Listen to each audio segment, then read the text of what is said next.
This past weekend, I went to Manchester for SudokuCon 2026. I had a wonderful time meeting some absolutely incredible people, but I'll probably talk more about SudokuCon when I next solve a Sudoku, probably on Twitch, so go and find a link to my channel in the description below. Today, however, I'd like to introduce you to a puzzle genre that has been getting a lot of love since it was invented probably by me earlier this year. Now, the more experienced puzzlers amongst you may have heard of Fillomino. So, in a Fillomino, we need to divide the grid into orthogonally connected regions and fill each cell with a number, not necessarily single digit, showing the number of cells in the region to which it belongs. No two orthogonally neighbouring regions may have the same size. So in this example that I put together earlier today, this one is clearly in its own region. We can border it off, and we can do what a lot of content creators love to do to make their grid look a little bit neater and put a border around the whole grid.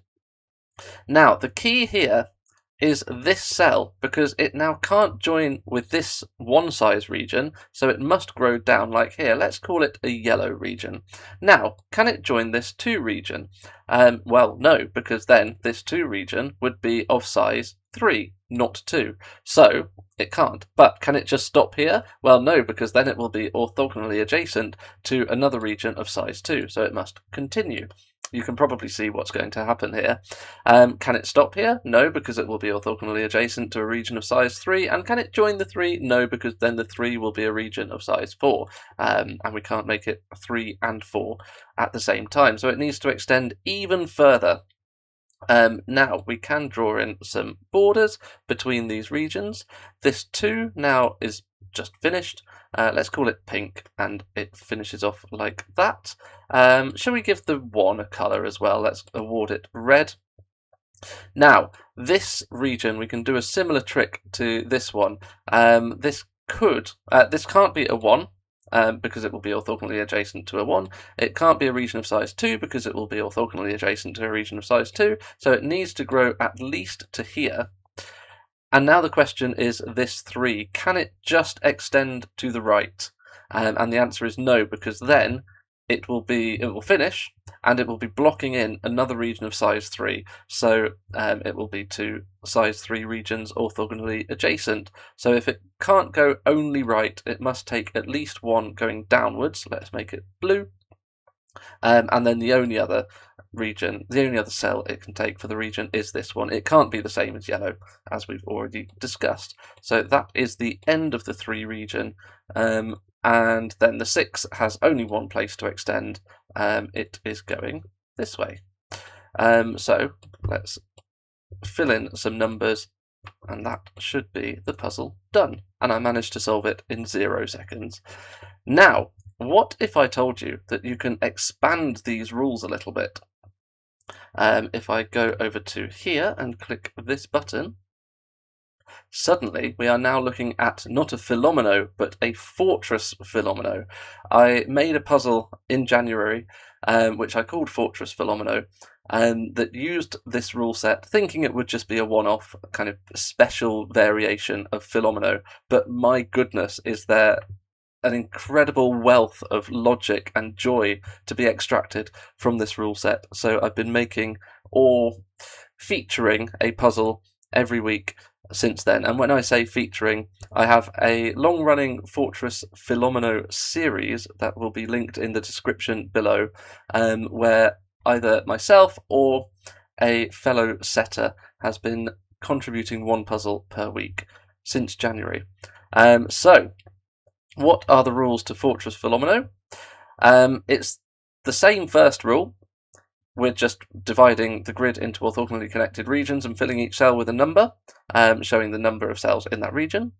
But now, instead of just no 2 orthogonally adjacent regions may be the same, each region must be either strictly larger than all of its orthogonal neighbours or strictly smaller than all of its orthogonal neighbours. It's only a subtle change in the rules, but it makes a big difference because there's a secret, and I'm going to share that secret with you today, which is that you can do a very special type of colouring in a Fortress Fillomino. This one, again, just like last time, it is its own region. And just like last time, I'm going to put a border around the entire grid just for my own satisfaction. Now, can this one region be larger than all of its orthogonal neighbours? Clearly, no. So I'm going to colour it blue because blue is quite a cold colour, and cold is low numbers, so this is lower than all of its orthogonal neighbours. But the trick here that wasn't immediately obvious when I first started setting these puzzles is that we can now colour all of these red. Red, of course, representing regions that are larger than all of their orthogonally connected neighbours. We don't know which regions these will be part of, but they must be larger than all of their orthogonal neighbours because they are larger than this neighbour. And now what do we do with this region? Well, it must be bigger than 1, so it extends to here. And the other thing we can say is that because these two red regions touch, they must be the same region. If these were different regions, we would be saying that this is larger than all of its orthogonal neighbours, and this is larger than all of its orthogonal neighbours. So they are both larger than each other. It's a contradiction. They must be the same region, and that is the 3 region finished. And just like we surrounded this blue cell with red cells when it was complete, now that this 3 region is complete, we can surround this with blue cells. This obviously gives us a region border just here. Yes, of course, I can be filling in digits as I go along, but to be honest, it's not hugely helpful. I've still got the deep, deep doot on. I must turn that setting off. It's a very insular joke. Now, this must extend. And there is another secret of Fortress Fillomino that I'm happy to share with you today. And that is that you can never have a region that only occupies 1 row or column, because if this did just occupy cells in row 1, then when we finish it and surround it by with blue cells, then we'll be doing something like that. But we can't make these two the same size. Well, we would be making them the same size, or we would be making the blue region, which is meant to be smaller than all of its orthogonally connected neighbours. We would be making it larger by adding extra cells to it somehow. So we can't do that.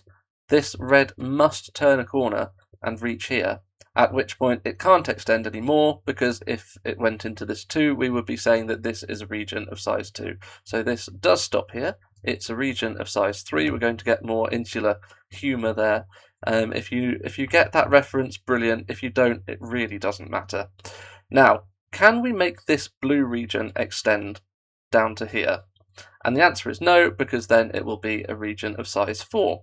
So we get this kind of checkerboard pattern. If you've ever done checkered Fillomino before, that is a genre that has existed before Fortress Fillomino, but a lot of the same principles apply. It's just 2 colours, and if you can fill the grid with 2 colours, wonderful. If you can't, something has gone wrong. So, what we didn't do when we finished this 3 region is colour this 2 region blue. So this must be a region border because blue and red are not the same region. We can clearly just finish this 2 off in the corner here, and then this red is going to bump into the 4, which tells us that it must take all of those cells to complete. And that is the puzzle. Let's fill in a 1, some 2s, and did we complete this in 0 seconds? We did. Apparently I liked this puzzle. Well, yeah, great. Good job, me. And that is an introduction to Fortress Fillomino. Now, what I haven't introduced is the puzzle that I will actually be featuring today, which is... Are you ready for this editing magic? This one. Message in a Bottle by Talking Freddish. Now, this puzzle, to my knowledge, is the first Fortress Fillomino that was published not in my Fortress Fillomino weekly series, which makes me feel like I've made it in the world. My little baby, my project, my Fortress Fillomino series has become popular enough that somebody has made a Fortress Fillomino puzzle that is not specifically designed for my series. Funnily enough, though, Talking Freddish, who I don't think deserves a space in his pseudonym, fixed, like I said, video editing magic.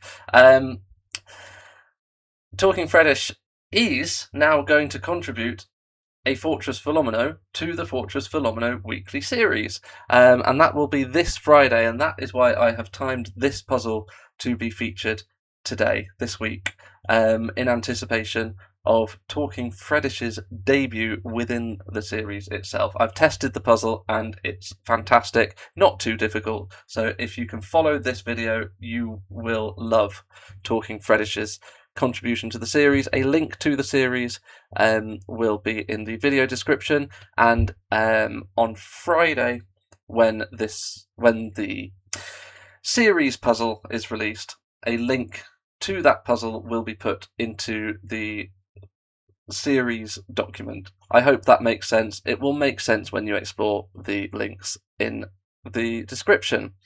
Right, brilliant. So, yeah, first of all, huge shout out to Talking Freddish. Very excited to have him on board in the series, and hugely flattered that that he's taking the time to set some Fortress Fillomino puzzles. And apologies that I didn't actually mention your name until over 10 minutes into the video, but I thought the intro was worth doing. Okay, so Talking Freddish. The rules are standard Fortress Fillomino. I think he's written them a little bit more concisely than I usually do. I think that's probably fine now, because most people who come across these Fortress Fillomino puzzles on Logic Masters Germany will probably already have come across a Fortress Fillomino before seeing this one. But it's basically the same rules. And then cages. Numbers do not repeat in a cage. That's it. That's all we're told. Except for some story, which I must find. I've managed to misplace it, so let me just find the story, the kind of flavour text at the beginning of this puzzle. Story. You find yourself on a lonesome beach. The heat of the sun-touched sand warms you just right. A small, comforting breeze hits your hair. Chaotic but soothing sound of waves echo throughout your ears as you catch a glimpse of a reflection. Curious, you decide to investigate. As you get closer, it becomes clear it is an old green bottle. You reach down to pick it up as you notice a piece of paper rolled up inside. I won't take up any voice acting careers in the near future, don't you worry. Right, so let's check that we're recording and attempt the puzzle. I shall restart the clock, and don't worry, I won't be solving this one in 0 seconds. We are recording. Yeah, I just checked that. So, the wonderful thing about Fillomino, or any non-Sudoku, is that you don't need a regular square grid. And Talking Freddish has taken advantage of this very nicely in this puzzle with some incredible aesthetics. It's only a very small puzzle. It's only, 15, 16, 17 cells big. It's apparently a 2-star difficulty puzzle. I'm spending a lot of time talking about it. Well, okay, numbers do not repeat in a cage, so immediately we can just draw region boundaries wherever there is a cage, because these must be 4 different numbers. Now, we don't know whether this cell, for example, is going to be a high region or a low region, which is kind of shorthand for a region that is larger than all of its orthogonal neighbours, or a region that is smaller than all of its orthogonal neighbours. I call those red and blue, respectively. But we can use different colours. We can go with yellow and pink, for example, because we know these are different regions, and therefore they must be different colours. That's another kind of secret of the genre. So that enables us to do that colouring. Are we able to colour these and kind of match that with our pink-yellow colouring? If this were pink, then clearly that would be a region of size 1, and therefore a region that is less than all of its orthogonal neighbours, a blue region. Then this yellow would also have to be quite small.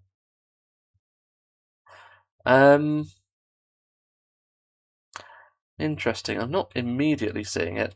This one feels like a late game disambiguator. Obviously, it's beautifully presented as the cork of the bottle, but I don't think it's immediately useful. Well, is it? Okay. There is a secret of Fortress Fillomino that applies in a square grid. In fact, I already kind of said it. So in a square grid, you can't have a region that exists entirely in one row or one column. That doesn't apply when we have weird things going on. So usually, for example, a region of size 2 will always be a rectangle in a square grid, and therefore it will always be a region that is less than all of its orthogonal neighbours. We can't surround it with regions of size 1. But here we could theoretically have a 2 larger than 1s everywhere. Those 1s don't touch each other, and so that's absolutely fine. And now we get the opportunity to carry on with the puzzle, and it seems okay. Although, okay, well, this particular example doesn't work, because then what is this region? This purple region here. It can't extend into either of these ones, and it can't be a 1. Okay, so in this case, we're not going to get a region of size 2 that is larger than its orthogonal neighbours. I'm doing a lot of talking and not much solving, a surprisingly little amount of solving given how much experience I have with this genre and how small this grid is. So we think about it a little bit more. Presumably these crosses are just aesthetic. They're very nice aesthetics, but not aesthetics that we really need to pay attention to. Now, what is the right question here? If this is yellow, is that a problem? Oh, it's so obvious. Oh, yes, okay, right, sorry. This is what I do best. I talk. I stop talking just for 5 seconds, and suddenly the deduction is obvious. What happens if that's a yellow? Well, it means that these yellows are in the same region. Remember, we can only have 2 colour regions, red or blue, which I'm representing with yellow and pink in this case because we don't know which way round they'll be. But if these yellows touch each other, they will be the same region. And if they're the same region, then the digits that go in that region will be the same. And so the digits that go in these 2 positions in this cage will be the same. So we're not allowed to do that. This is pink. I'm sure I actually set a Fortress Fillomino at some point. In fact, probably lots of Fortress Fillominos that use pretty much that exact logic. That means we get the opportunity to make that yellow, except I'm immediately going to change it to blue, because we know that this now is a region of size 1, and you can't border 1 with regions that are less than 1 in size. So these will all be greater than regions. For the reason that we discussed in the Fortress Fillomino example, I'm going to make this bend round the corner to become at least 3. Same with this one. This one needs to emerge and become, again, at least 3. If it was a 2, then it would be surrounded on both sides by at least 2. In fact, given that 1 can't repeat in the cage, this blue needs to extend as well. And if we put a blue here, if we made this a region of size 3, it would be next to another region of size 3, and they are neither strictly larger than each other or smaller than each other. That's not correct grammar, but I think you know what I mean. We need to do this so that a region of size 4 is larger than a region of size 2. Let's add in some borders. I'm not going to tamper with the external borders in this one because the aesthetics are just too beautiful. This red now needs to get bigger so that it's not two regions of size 2 next to each other. That can be a 3. Now, what do we want to do here? Well, this cell does need to escape. Yeah, okay, that's nice. I like that. This must be a red cell. In fact, we could have done that right at the beginning of the puzzle. We can't make that another 1, so it must be larger than 1, so it must be a red region. And now, if we try to make this region end here, what digit are we writing here? It's a 4, and another 4 in the same region, so we actually need to make that region join up with its red friends over there, which is okay because that red region isn't sharing a cage with the original one. I think that's all of the region borders, other than the ones that are already drawn in with beautiful aesthetics. We get to write an 8 into here and a 1 into here, and that is not the whole puzzle. I thought this might happen. I gave you a huge introduction, anticipating that this puzzle wouldn't take me very long, but I did think there was a possibility that there was going to be an extra puzzle afterwards. I don't know how much of that you can see on the screen. It says, after a bit of pulling and twisting the cork, this is why I'm not going to take up a career in voice acting. After a bit of pulling and twisting, the cork let loose, granting you access to the piece of paper inside. So let's take a look at this. Oh, hold on. Technical issues. This looks a bit better. Hopefully you can see that. And it's thankfully the same rules, although the title has changed. Oh no, so I'm going to have to do some mid-video editing again. There we go. It's just become message. No longer message in a bottle. It is out of the bottle. Message by Talking Freddish. Same rules. Standard Fortress Fillomino. And numbers do not repeat in a cage. Yeah, this does feel a little bit more involved than the 17 cell puzzle we just had. But look at the aesthetics again. Wow. Fantastic stuff, Talking Freddish. Cool, right. Let's draw in some borders. Oh, I do want to draw a border around the whole edge. It's highly, highly tempting. Let's resist it for now and see what we can learn without that visual aid. Ah, okay, well that's an obvious starting point. This is just going to be a 1 because it can't grow into any other place within the same cage.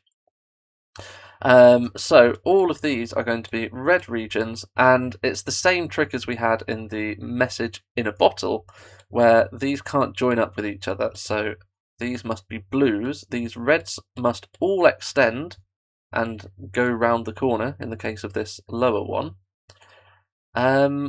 Now, interesting. Okay, we can do a similar trick here. Again, we can do some kind of placeholder colouring in this region because we know we're going to change colours across every border. Now, if yellow was red,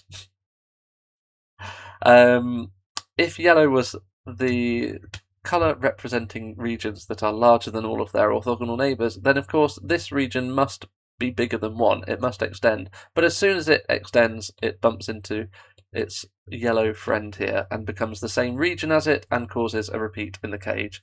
So these are both going to be blue instead, and pink was representing red after all. Blue still can't bump into its friends, so that's going to be a region border just here with a 1 here. That is at least 2. We've already said that I said in a square grid, all red regions must occupy at least 2 rows and at least 2 columns.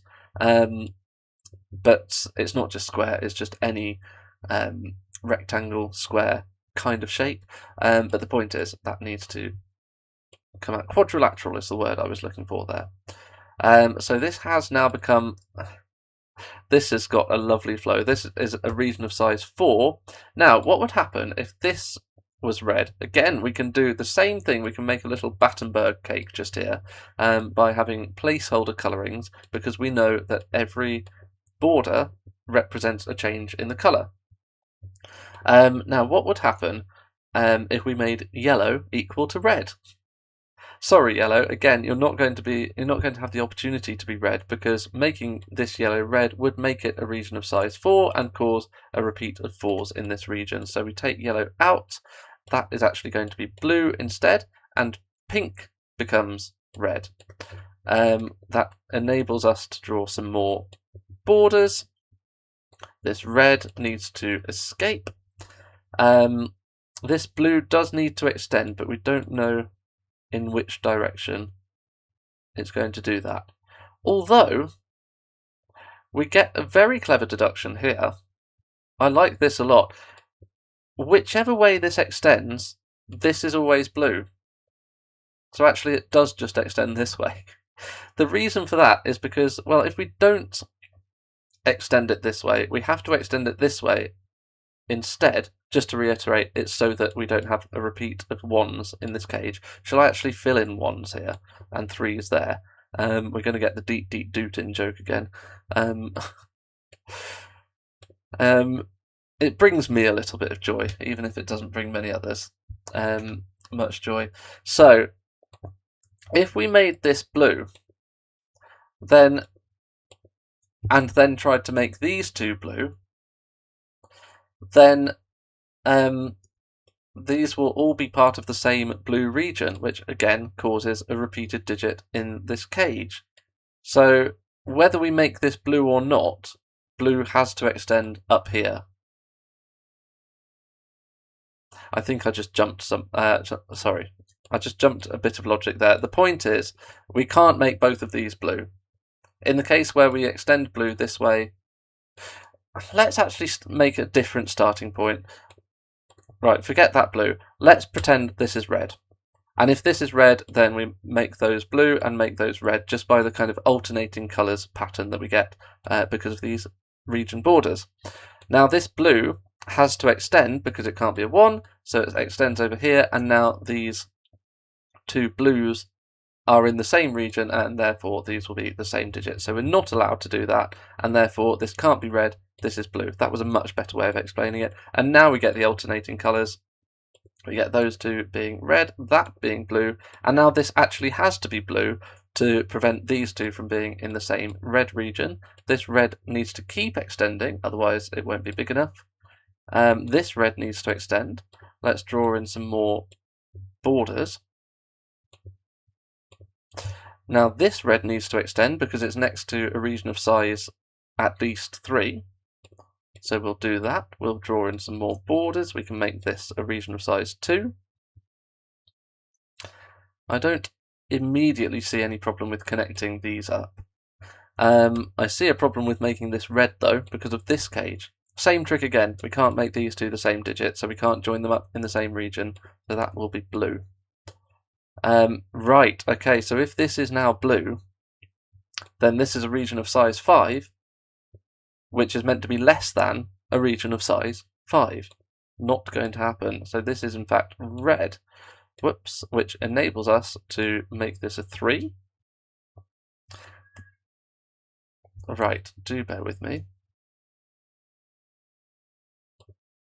Sorry for that interruption. I think my noisy enthusiasm for Fortress Fillomino may have woken up my toddler, so we put her back to sleep, and I shall continue in hopefully a slightly softer voice. Right, this red region needs to extend to here, and it can't just join here, because if we follow the red region around, it would be joining a region in its own cage, and again become the same number. So this becomes blue, and that will obviously cascade along here because of our alternating colours theorem. Let's just check. I did unpause the recording successfully. I did. We're just coming up to half an hour. Oh, I was hoping this would be a sub half hour video. Never mind. This is going to be red because we need to keep extending this one. And now, same reason, again, this can't be blue because then this red would be looping all the way back. Sorry, this can't be red because this red would be looping all the way back to join its own cage over there. So that becomes blue, which actually completes this region, doesn't it? In fact, a couple of regions. We get these being 2s and these being 8s. And now, do we need to extend this region at all? I don't think we have to, but we can't extend it much. It's only going to be a 4 or a 5 because we can't extend it all the way to here because then these two cells within the same cage will be sharing a region. That tells me that this region needs to come out here because, like I said, all red regions must occupy at least 2 rows and at least 2 columns of the grid, and it can't occupy a second column by going upwards only, because then it would be crashing into this region, which is part of the same cage. So we must come downwards and we must move over into here, and we get the alternating colours situation. Now, if we made this one blue, that would be a region of size 4, and the most that we could make this region would be size 4 again, because we can't crash it into this red area. So that's not going to work. We need to make this red. And now we can't make this red. Oh, this is just lovely, isn't it? We can't make this red for exactly the same reason. It would loop round and join its own cage over there. So this becomes blue. And now, how are we going to disambiguate all of this? This red, in fact, in order to join a second column of the grid, it must join up with there. Let's just finish off some borders, and then hopefully, oh no, I think I may have woken her up again. We're so close to the end, I'll just be 1 minute. Alright, I think she's asleep. Apologies for that. We've just got 2 cells to fill in. We can basically, oh, why am I on pen tool? We can basically just fill in the rest. This is going to be a 7, 1, 1, 2. And we just need to work out what this is. Now, I must confess, I did kind of see the ending while I was on pause waiting for my daughter to fall asleep, and it's beautiful. Yeah, it would have been lovely to live react to finding this ending because it's just such a beautiful way to end a puzzle. And that's one of the things with Fortress Fillomino. With a Sudoku, you can have a brilliant puzzle that has an incredible break-in, but the last 20% of it is just filling in digits. With this one, I mean, have you spotted it? Let's think about this cage. It's got 3 options. It could be a 1, it could extend to here and become a 2, it could extend to here and become a 3. Now, which of those options is allowed? Well, we can't make it extend to here and become a 2 because it is in a cage with another 2. Can we make it a 3? And the answer is no, because, well, the 3 itself isn't a problem, but now these both become regions of size 4. What a lovely ending. So actually, we can't make it a 3. It has to be a region of size 1, which means it gets blocked off here, and then we still can't join these regions up, and therefore this needs to be a kind of buffering region of size 1 to prevent the 4 from joining the 5. That is a lovely ending. What have I not filled in? That one. There we go. After solving the puzzle, you roll it all up. You roll it up and send... I can't read. Let me try that again. After solving the puzzle, you roll it up and send it off for another curious mind to enjoy. And I hope all of your curious minds enjoyed that puzzle, well, that pair of puzzles, because they were absolutely delightful. Thank you so much to Talking Freddish for those. Really beautiful puzzles. Fairly straightforward introduction to the series, I would say, except it's not in the series.